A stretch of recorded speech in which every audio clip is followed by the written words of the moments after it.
नमस्कार दोस्तों, जय Hind. Preparation of judicial channel पे आपका स्वागत है। यह भारतीय संविधान का सीरीज है। भारतीय संविधान के अंतर्गत यह छठा सेशन है। छठा सेशन आपको कार्यपालिका से संबंधित है। कार्यपालिका से संबंधित सभी इंपोर्टेंट एमसीक्यू आपको छठे सेशन में मिल जाएगा। छठे सेशन का लास्ट वीडियो है। छठे सेशन में आपको कुल 100 एमसीक्यू मिलेगा। ओके, छठे सेशन का लास्ट वीडियो है, जिसमें यह 5वां वीडियो है। 4 और 5 अन्य वीडियो बनाया जा चुका है। अनुकूल 4 वीडियो ने बनाया जा चुका है, जिसका लिंक आप इस वीडियो के डिस्क्रिप्शन में देख सकते हैं।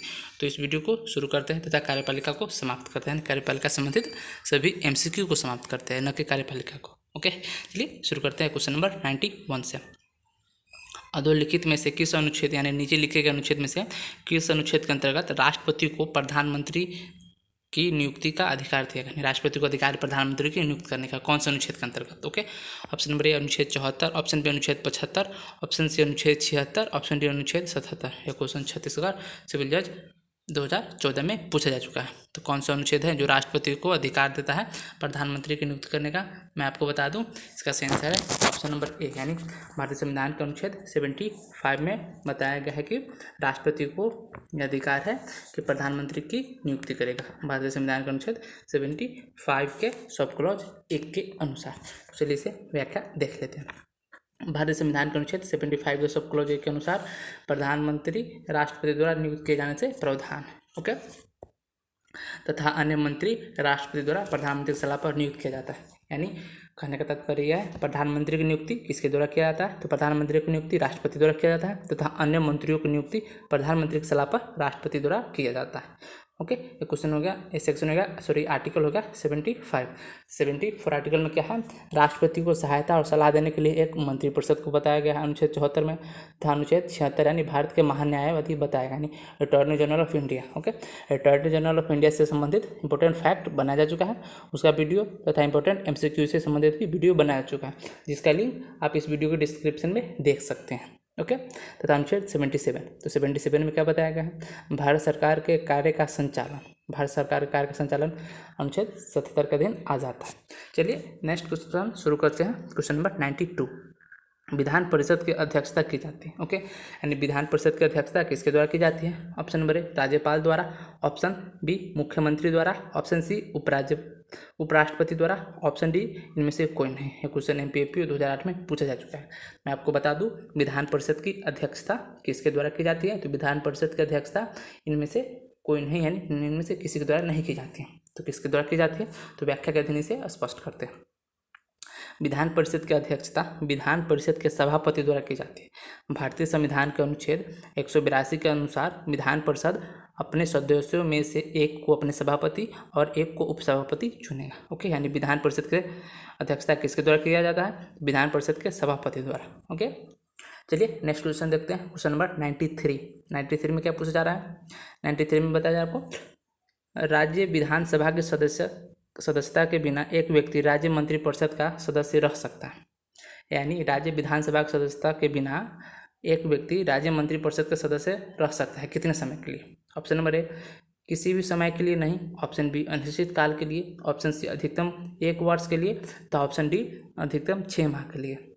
क्वेश्चन उत्तराखंड सिविल जज 2002 में पूछा जा चुका है। मैं आपको बता दूं, इसका सही आंसर है ऑप्शन नंबर डी, यानी अधिकतम 6 माह के लिए रख सकता है। यह स्थिति आपको केंद्र स्तर पर भी मंत्रिपरिषद के लिए लागू होते तथा राज्य स्तर पर भी मंत्रिपरिषद के लिए लागू होते। यानी कोई व्यक्ति जो किसी भी सदन का सदस्य नहीं है राज्य स्तर पर, वह मंत्रिपरिषद में सदस्य के अधीन यानी कोई मंत्री बन सकता है। कब तक? 6 माह तक के लिए बन सकता है, बिना वह किसी सदन का सदस्य हो। यही स्थिति आपको केंद्र पर मिलता है, यानी केंद्र के दोनों सदन में से किसी भी सदन के सदस्य ना होने पर भी वह मंत्रिपरिषद के 6 माह तक के सदस्य बन सकता है। चलिए इसे व्याख्या करते हैं, इसे और देख लेते हैं। भारतीय संविधान के अनुच्छेद 164 के सब क्लॉज 4 के अनुसार राज्य विधानसभा के किसी सदन की सदस्यता के बिना एक व्यक्ति अधिकतम 6 माह के लिए राज्य मंत्रिपरिषद का सदस्य रह सकता है। ओके, नेक्स्ट क्वेश्चन शुरू करते हैं। क्वेश्चन नंबर 94, ऐसा मंत्री जो विधानमंडल का सदस्य नहीं है। ओके, ऐसा मंत्री जो विधानमंडल का सदस्य नहीं है।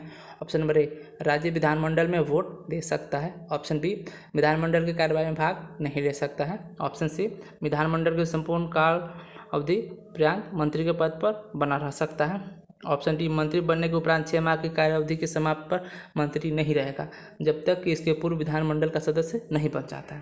तो ऐसे मंत्री जो विधानमंडल का सदस्य नहीं है तो कब तक रहता है, प्रीवियस क्वेश्चन में मैंने आपको बताया है, और तब तक रह सकता है जब तक कि 6 माह की कार्यावधि समाप्त नहीं होती। ओके, तथा इससे पूर्व के विधानमंडल सदस्य नहीं बन जाता। यह क्वेश्चन आपको MPAPO 1993 में पूछा जा चुका है। चलिए नेक्स्ट क्वेश्चन, क्वेश्चन नंबर 95, मंत्रिपरिषद किसके प्रति उत्तरदायी होती है। ओके, मंत्रिपरिषद जो होता है किसके प्रति उत्तरदायी होता है। ओके, ऑप्शन नंबर ए राष्ट्रपति, ऑप्शन बी प्रधानमंत्री, ऑप्शन सी जनता, option D Lok Sabha. Question UPPSC 1992 में 93 2094 में क्रमशः पूछा जा चुका है। तो मैं आपको बता दूं मंत्रिपरिषद किसके प्रति उत्तरदायी होते हैं, तो मंत्रिपरिषद लोकसभा के प्रति उत्तरदायी होती है। चलिए इसके व्याख्या के दिन देख लेते हैं। भारतीय संविधान के अनुच्छेद 75 के सब क्लॉज 3 में कहा गया है कि मंत्रिपरिषद सामूहिक रूप से लोकसभा के प्रति उत्तरदायी होगी, जबकि व्यक्तिगत रूप से मंत्री राष्ट्रपति के प्रति उत्तरदायी होते हैं। ओके, यह प्रावधान भारतीय संविधान के अनुच्छेद 75 के सब क्लॉज 2 में बताया गया। चलिए नेक्स्ट क्वेश्चन शुरू करते हैं। क्वेश्चन नंबर 96, राज्य के कार्यपालिका शक्ति निहित होती है। ऑप्शन नंबर ए मुख्यमंत्री में, ऑप्शन बी मंत्रिपरिषद में, ऑप्शन सी मुख्यमंत्री और मंत्रिपरिषद में, ऑप्शन डी राज्यपाल में। यूपीएससी 2012 के क्वेश्चन है। ओके, तो मैं आपको बता दूं, ये क्वेश्चन के आंसर बताने से पहले एक क्वेश्चन बता दूं आपको मैं, संघ की कार्यपालिका शक्ति किस में निहित होती है। संघ की कार्यपालिका शक्ति राष्ट्रपति में निहित होती है, तथा राज्य की कार्यपालिका शक्ति किस में निहित होगी, यदि केंद्र पर स्तर पर यदि राष्ट्रपति हो तो राज्य स्तर पर राज्यपाल हो जाते हैं। यानी राज्य में क्या होते हैं, राष्ट्रपति का प्रतिनिधित्व कौन करता है, तो राज्यपाल करता है। इसी हेतु राज्य की कार्यपालिका शक्ति किस में निहित होती है, तो राज्यपाल में, तथा संघ की कार्यपालिका यानी केंद्र की कार्यपालिका शक्ति किस में निहित होती है, तो राष्ट्रपति में निहित होती है। इसका सही आंसर हो गया ऑप्शन नंबर डी, यानी राज्य की कार्यपालिका शक्ति किस में निहित होती है, तो राज्यपाल में निहित होती है। चलिए इसे व्याख्या के दिन स्पष्ट करते हैं। भारतीय संविधान के अनुच्छेद 154 के सब क्लॉज 1 के अनुसार राज्य की कार्यपालिका शक्ति राज्यपाल में निहित होती है, जिसका प्रयोग वह इस संविधान के अनुसार स्वयं या अपने अधीनस्थ अधिकारियों के माध्यम से करता है। ओके, चलिए नेक्स्ट क्वेश्चन शुरू करते हैं। क्वेश्चन नंबर 97, मुख्यमंत्री किसके द्वारा नियुक्त किया जाएगा। मुख्यमंत्री जो होते हैं चीफ मिनिस्टर किसी स्टेट का मुख्यमंत्री किसके द्वारा नियुक्त किए जाएंगे। ऑप्शन ए प्रधानमंत्री द्वारा, ऑप्शन बी राज्यपाल द्वारा, ऑप्शन सी राष्ट्रपति द्वारा, ऑप्शन डी विधानसभा द्वारा। यह क्वेश्चन बिहार जे 2016 का है। तो मैं आपको बता दूं केंद्र स्तर पर यदि देखा जाए, केंद्र स्तर पर कौन रहते हैं, प्रधानमंत्री। तो प्रधानमंत्री की नियुक्ति किसके द्वारा की जाती है, तो प्रधानमंत्री की नियुक्ति राष्ट्रपति द्वारा की जाती है। ओके, तो राज्य स्तर पर क्या हो गए, मुख्यमंत्री। तो मुख्यमंत्री की नियुक्ति किसके द्वारा की जाती है, तो मुख्यमंत्री की नियुक्ति राज्यपाल द्वारा की जाती है। ओके, तथा अन्य मंत्रियों की नियुक्ति राज्य स्तर पर कैसे की जाती है, तो अन्य मंत्री की नियुक्ति मुख्यमंत्री की सलाह पर राज्यपाल द्वारा की जाती है। यह राज्य स्तर का है, एज इट इज केंद्र स्तर का भी होता है। यानी केंद्र स्तर पर राष्ट्रपति द्वारा प्रधानमंत्री की तो नियुक्ति किया जाता है, परंतु अन्य मंत्रियों की नियुक्ति प्रधानमंत्री के सलाह पर राष्ट्रपति करते हैं। चलिए इसका व्याख्या देख लेते हैं। क्वेश्चन नंबर 97 का, भारतीय संविधान के अनुच्छेद 164 में मुख्यमंत्री के नियुक्ति का प्रावधान है। मुख्यमंत्री की नियुक्ति राज्यपाल करेगा और अन्य मंत्री की नियुक्ति राज्यपाल मुख्यमंत्री के सलाह पर करेंगे। ओके, चलिए नेक्स्ट क्वेश्चन देख लेते हैं। क्वेश्चन नंबर 98 में क्या पूछा जा रहा है, निम्नलिखित में से किस वाद में निर्णित किया गया कि प्रधानमंत्री एवं राज्यों के मुख्यमंत्री संवैधानिक न्याय के अधीन है, या कौन से केस में निर्धारित किया गया। Okay, option number A doctor Subramanian Swamy बनाम निर्देशक CBI 2014, option B Manoj Nirula बनाम भारत संघ 2014, ऑप्शन सी अशरफ कोकुर बनाम KV Abdullah Kadar 2014, option D Vishwajit Bhattacharya बनाम भारत संघ 2014। तो कौन से केस में निर्धारित किया गया था कि प्रधानमंत्री एवं राज्य के मुख्यमंत्री संवैधानिक न्याय के अधीन आते हैं। यह क्वेश्चन आपको उत्तराखंड सिविल जज 2014 में पूछा जा चुका है, जिसका सही आंसर क्या है, इसका सही आंसर है ऑप्शन नंबर बी, यानी मनोज नरूला बनाम भारत संघ 2014 के बाद में क्या कहा गया था, मुख्यमंत्री तथा प्रधानमंत्री संवैधानिक न्याय के अधीन आते हैं। चलिए नेक्स्ट क्वेश्चन शुरू करते हैं। क्वेश्चन नंबर 99, इससे पहले व्याख्या देख लेते हैं। उच्चतम न्यायालय ने अभी हाल में ही मनोज निरुला बनाम भारत संघ यानी 2014 के मामले में घोषित किया कि प्रधानमंत्री एवं राज्य के मुख्यमंत्री क्या है, संवैधानिक न्याय के अधीन आ जाते हैं। ओके, चलिए नेक्स्ट क्वेश्चन देखते हैं। क्वेश्चन नंबर 99 में क्या पूछा जा रहा है?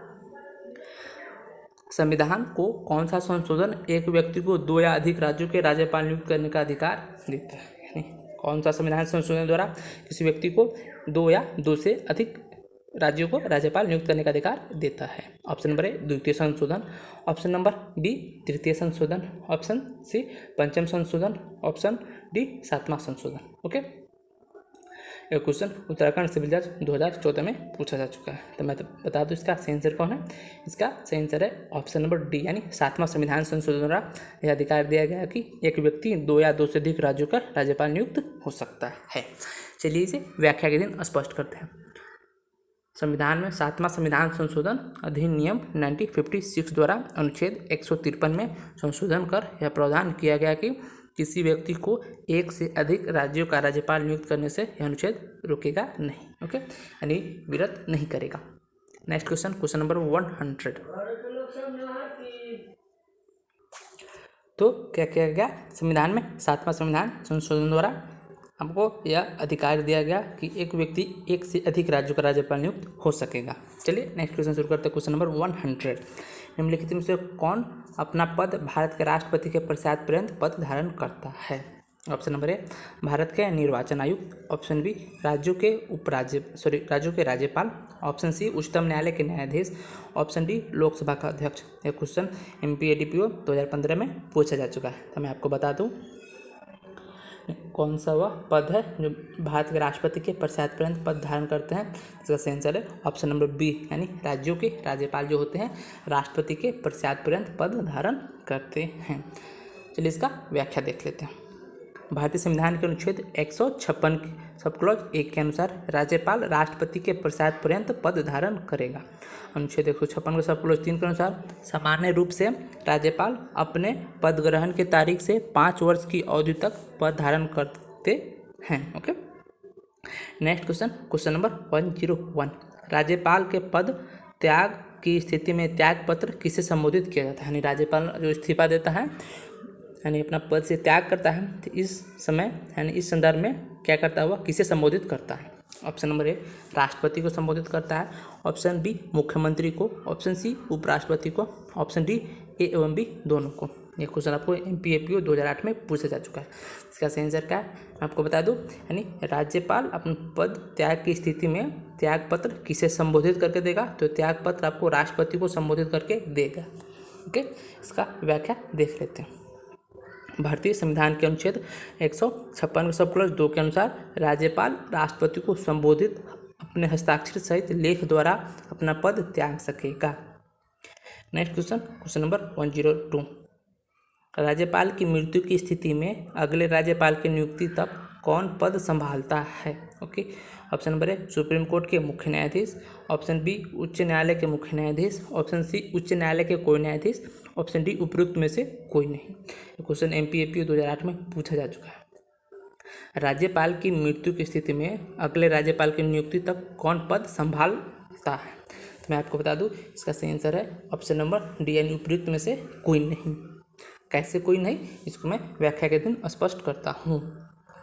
भारतीय संविधान के अनुच्छेद 160 के अनुसार राष्ट्रपति ऐसे किसी अकस्मिकताओं में जो इस अध्याय में उपबंधित नहीं है राज्य के राज्यपाल की कृत्य के निर्वहन के लिए ऐसे उपबंध कर सकेगा वह ठीक समझे। यानी क्या करता है, सामान्य तौर पर राज्यपाल किसी अन्य राज्यपाल को उस राज्य का कार्यभार सौंप देता है। ओके, चलिए नेक्स्ट क्वेश्चन, क्वेश्चन नंबर 103, इसमें क्या पूछा जा रहा है? इसमें पूछा यह जा रहा है कि भारतीय संविधान के कौन सा अनुच्छेद किसी राज्य के राज्यपाल को क्षमादान की शक्ति प्रदान करता है? यानी राज्यपाल को जो क्षमादान की शक्ति प्राप्त है वो भारतीय संविधान के किस अनुच्छेद के तहत? ओके, ऑप्शन नंबर ए अनुच्छेद 151, ऑप्शन बी अनुच्छेद 161, ऑप्शन बी अनुच्छेद 163 यानी 163 तथा ऑप्शन डी अनुच्छेद 171 171। यह क्वेश्चन MP सिविल जज 2013 में पूछा जा चुका है। कौन सा अनुच्छेद है जो राज्यपाल को क्षमादान की शक्ति प्रदान करता है? इसका सही आंसर है ऑप्शन नंबर बी, यानी अनुच्छेद 161 क्या करता है? राज्यपाल को क्षमादान की शक्ति प्रदान करता है। तथा साथ ही साथ मैं बता दूं, राष्ट्रपति को क्षमदान की शक्ति कौन अनुच्छेद प्रदान करता है? भारतीय संविधान का अनुच्छेद 72 यानी 72 जो अनुच्छेद है राष्ट्रपति को क्षमदान की शक्ति प्राप्त करता है। तथा अन्य अनुच्छेद भी देख ले। अनुच्छेद 151 में क्या बताया गया है? अनुच्छेद 151 में संपरीक्षा प्रतिवेदन बताया गया। भारत के महानियंत्रक में लेखा परीक्षण CAG का संपरीक्षण प्रतिवेदन बताया गया अनुच्छेद 151 में। ओके। तथा अनुच्छेद 161 में हो गया राज्यपाल के क्षमदान की शक्ति, वही अनुच्छेद 163 में हो गया राज्य का अनुच्छेद 163 में क्या हो गया? राज्यपाल को सहायता और सलाह देने के लिए मंत्रिपरिषद।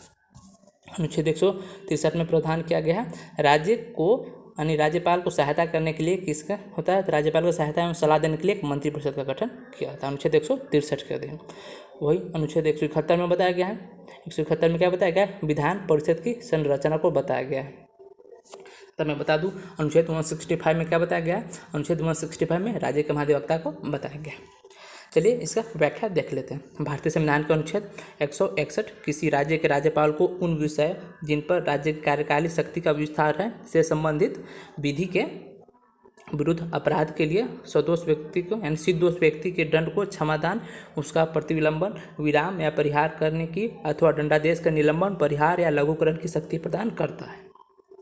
राज्यपाल मृत्युदंड के संबंध में इस शक्ति का प्रयोग नहीं कर सकता। अनुच्छेद 161 में प्रावधानित क्षमा शक्ति का प्रयोग राज्यपाल द्वारा मंत्रिपरिषद के परामर्श पर किया जाता है। ओके, यानी जो राज्यपाल है मृत्युदंड के संबंध में इस शक्ति का प्रयोग नहीं करता है। तो मृत्युदंड के संदर्भ में इस शक्ति का प्रयोग कौन करता है? तो भारत के राष्ट्रपति। यानी मृत्युदंड को किसी व्यक्ति को यदि निर्दोष व्यक्ति है जिसे मृत्युदंड मिला हुआ है तो उसे क्षमा कौन नहीं कर सकता है? तो उसे राज्यपाल नहीं कर सकता है। तो कर कौन सकता है? तो उसे कर सकता है राष्ट्रपति अनुच्छेद 72 के अंतर्गत। चलिए नेक्स्ट क्वेश्चन देखते हैं। क्वेश्चन नंबर 104, राज्यपाल के बारे में निम्न में से कौन सा कथन गलत है? ओके, ऑप्शन नंबर ए, वह उच्च न्यायालय के अधीनस्थ न्यायालयों में न्यायाधीशों की नियुक्ति करता है। ऑप्शन बी, राज्यपाल सदैव मंत्रिमंडल के सलाह पर कार्य करने को बाध्य है। ऑप्शन सी, वह राज्य का औपचारिक कार्यपालिका प्रधान होता है। ऑप्शन सी, वह राज्य के विश्वविद्यालयों में उपकुलपति की नियुक्ति करता है। ये क्वेश्चन MPAP 1997 में पूछा जा चुका है। मैं आपको बता दूं क्वेश्चन नंबर 104 में क्या पूछा जा रहा है? राज्यपाल के बारे में निम्न में कौन सा कथन गलत है? तो मैं आपको बता दूं कथन गलत कौन है, तो उसका सेंस मतलब गलत है वो ऑप्शन नंबर बी है। राज्यपाल सदैव मंत्रिमंडल की सलाह पर कार्य करने को बाध्य है। यह क्या है? गलत है। जब करने क्या है? सही। यानी कौन कौन सही है उसे देख लेते हैं। वह उच्च न्यायालय के अधीनस्थ न्यायालयों में न्यायाधीशों की नियुक्ति करता है। राज्यपाल नियुक्ति करता है, सही है। राज्य का औपचारिक कार्यपालिका प्रधान होता है राज्यपाल, यह भी सही है। तथा राज्यपाल राज्य के विश्वविद्यालय में उपकुलपति की नियुक्ति करता है, यह भी सही है। चलिए इसके व्याख्या के दिन थोड़ा और स्पष्ट करने की कोशिश करते हैं। राज्यपाल सदैव मंत्रिमंडल के सलाह पर कार्य करने के लिए बाध्य नहीं है, क्योंकि वह कुछ परिस्थिति में स्वविवेक से कार्य करता है। अनुच्छेद 163 में बताया गया।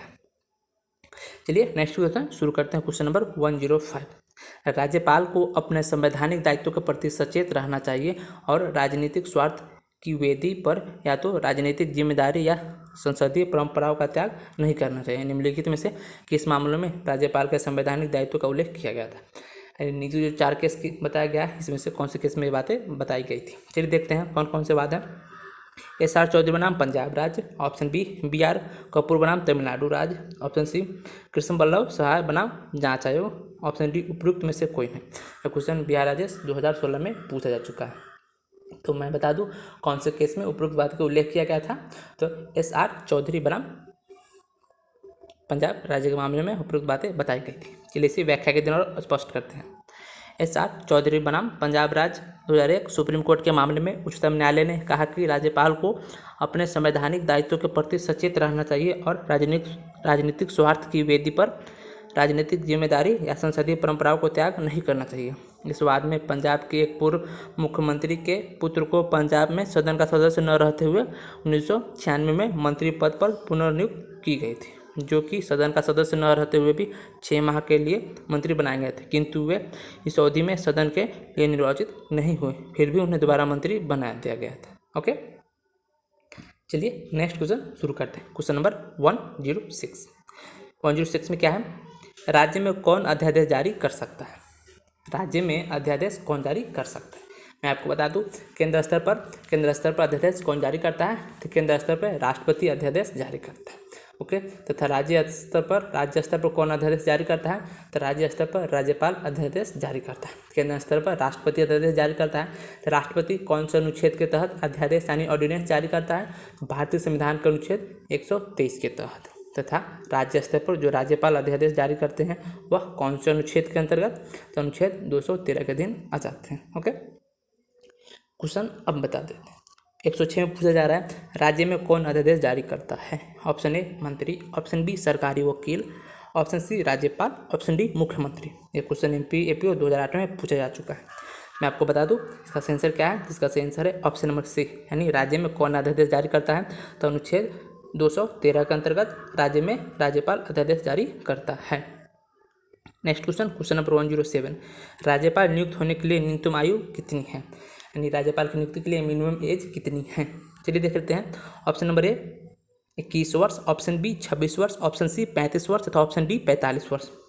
एमपी सिविल जज 1993 में पूछा जा चुका है। तो मैं आपको बता दूं राज्यपाल नियुक्ति होने के लिए मिनिमम एज कितनी है? मिनिमम एज 35 वर्ष। ओके, इसका सही आंसर हो गया ऑप्शन नंबर सी। चलिए इसे व्याख्या देख लेते हैं। भारतीय संविधान के अनुच्छेद 157 के अनुसार कोई व्यक्ति राज्यपाल नियुक्त होने का पात्र तभी होगा जब वह भारत के नागरिक हो और 35 वर्ष की आयु पूरी कर चुका हो। राज्यपाल की पात्रता की निम्नलिखित अर्हताएं होनी चाहिए अनुच्छेद 157 के अनुसार। ऑप्शन पहला, वह भारत का नागरिक हो तथा दूसरा 35 वर्ष की आयु पूरा कर चुका हो। ओके, तो मैं आपको और बता दूं राज्यपाल के एज तो हो गया तथा इसके बारे में अन्य बता देता हूँ। मैं आपको बता दूं लोकसभा के सदस्य के मिनिमम कितनी एज होनी चाहिए? मिनिमम 25 वर्ष होनी चाहिए। तथा राज्यसभा के सदस्य के मिनिमम एज कितनी होनी चाहिए? 30 वर्ष होनी चाहिए। यही स्थिति as it is state level पर होता है। तो विधानसभा में सदस्यों की एज मिनिमम कितनी होनी चाहिए? तो 25 वर्ष होनी चाहिए। तथा विधान परिषद में एज कितनी होनी चाहिए? तो विधान परिषद में मिनिमम एज 30 वर्ष होनी चाहिए। तथा साथ ही साथ राज्यपाल देख ले, राज्य स्तर पर राज्यपाल हो जाता है जिसकी एज 35 वर्ष चाहिए मिनिमम। तथा केंद्र स्तर पर राष्ट्रपति होते हैं जिसके केंद्र स्तर पर जो राष्ट्रपति होते हैं उसके मिनिमम एज 35 वर्ष होती है। चलिए नेक्स्ट क्वेश्चन शुरू करते हैं। क्वेश्चन नंबर 108, यदि यह प्रश्न उठता है कि विधान परिषद वाले किसी राज्य के विधानमंडल में प्रस्तुत किया गया कोई विधेयक धन विधेयक है या नहीं, उस पर किसका विनिश्चय अंतिम होता है? ऑप्शन नंबर ए राज्य के मुख्यमंत्री का, ऑप्शन बी उस राज्य के राज्यपाल का, ऑप्शन नंबर सी उस राज्य की विधानसभा के स्पीकर का, ऑप्शन नंबर डी राज्य कैबिनेट का। यह क्वेश्चन एमपीएसजीएस 2016 में पूछा जा चुका है। तो मैं आपको बता दूं इसका सही आंसर क्या है। इसका सही आंसर है ऑप्शन नंबर सी, यानी उस राज्य के विधानसभा के स्पीकर का। ओके, यानी विधान मंडल में यदि देखा जाए कौन विधेयक धन विधेयक है या नहीं, ओके, इसका अंतिम निश्चय कौन कर सकता है? तो इसका अंतिम निश्चय उस राज्य के विधानसभा के स्पीकर कर सकते हैं। यही बात अगर केंद्र स्तर पर हो तो उस स्थिति में केंद्र यानी लोकसभा में कौन निर्धारित करता है? तो लोकसभा के अध्यक्ष क्या करते हैं? कौन विधेयक धन विधेयक है इसका निर्धारण वही करते हैं तथा उनका निश्चय तथा उनका निर्णय अंतिम होता है। चलिए नेक्स्ट क्वेश्चन शुरू करते हैं। नेक्स्ट क्वेश्चन शुरू करने से पहले इसका व्याख्या देख लेते हैं। भारतीय संविधान के अनुच्छेद 193 के अनुसार यदि यह प्रश्न उठता है कि विधान परिषद वाले किसी राज्य के विधानमंडल में प्रस्तुत किया गया कोई विधेयक धन विधेयक है या नहीं, तो उस पर उस राज्य के विधानसभा के अध्यक्ष यानी स्पीकर का निश्चय अंतिम होता है। चलिए नेक्स्ट क्वेश्चन नंबर 109, किसी राज्य के राज्यपाल को विधानसभा के विश्रांत काल में अध्यादेश प्रख्यापित करने की शक्ति निम्न के अधीन प्राप्त है। विश्रांत काल यानी जब सदन सत्र में ना हो, ओके, उसको बोलते हैं विश्रांत काल। चलिए देख लेते हैं। ऑप्शन ए अनुच्छेद 213, ऑप्शन बी अनुच्छेद 229, ऑप्शन सी अनुच्छेद 223, ऑप्शन डी अनुच्छेद 226। यह क्वेश्चन राजस्थान में 2003 से उत्तराखंड सिविल जज 2005 में पूछा जा चुका है। तो मैं आपको बता दूं क्वेश्चन क्या है। क्वेश्चन ये पूछा जा रहा है कि राज्यपाल अध्यादेश जारी करता है तो कौन से अनुच्छेद के अधीन जारी करता है। मैं आपको बताया था प्रीवियस क्वेश्चन में, भारतीय संविधान में राष्ट्रपति अध्यादेश जारी करता है अनुच्छेद 123 के तहत तथा राज्यपाल अनुच्छेद 213। तो यहाँ क्वेश्चन क्या है, राज्यपाल कौन से अनुच्छेद के तहत अध्यादेश जारी करते हैं? तो अनुच्छेद 213 के तहत राज्यपाल अध्यादेश जारी करेंगे तथा राष्ट्रपति अनुच्छेद 123 के अधीन। इसका सही आंसर हो गया ऑप्शन नंबर ए। चलिए इसे व्याख्या देख लेते हैं थोड़ा। भारतीय संविधान के अनुच्छेद 213 के अंतर्गत किसी राज्य का राज्यपाल उस राज्य की विधानसभा सत्र में नहीं होने पर अध्यादेश प्रख्यापित कर सकता है। राज्यपाल द्वारा जारी अध्यादेश की राज्य विधान मंडल के पुनः समापित होने के 6 सप्ताह के अंदर पुष्टि आवश्यक होगी। ऐसा न होने पर यह निष्प्रभावी हो जाएगी। अनुच्छेद 123 के अंतर्गत राष्ट्रपति संसद के दोनों सदन के सत्र में न रहने पर अध्यादेश जारी कर सकता है। चलिए नेक्स्ट क्वेश्चन देखते हैं, क्वेश्चन नंबर 110। ओके, यह इस सेशन का लास्ट क्वेश्चन है। ओके, संविधान के अनुच्छेद 163 के अधीन राज्यपाल की विवेक शक्तियों का निम्न में से किस प्रकरण में न्यायिक पुनर्विलोकन के अधीन लिया गया है? Okay, option number A Mahavir Prasad Sharma बनाम प्रफुल्ल चंद्र चौधरी। ऑप्शन बी प्रताप सिंह राजीव राव राणे बनाम राज्यपाल गोवा। ऑप्शन सी नवाब रबिया बनाम बामन फेलिक्स बनाम उपराष्ट्रपति। ऑप्शन डी उपयुक्त में से कोई नहीं।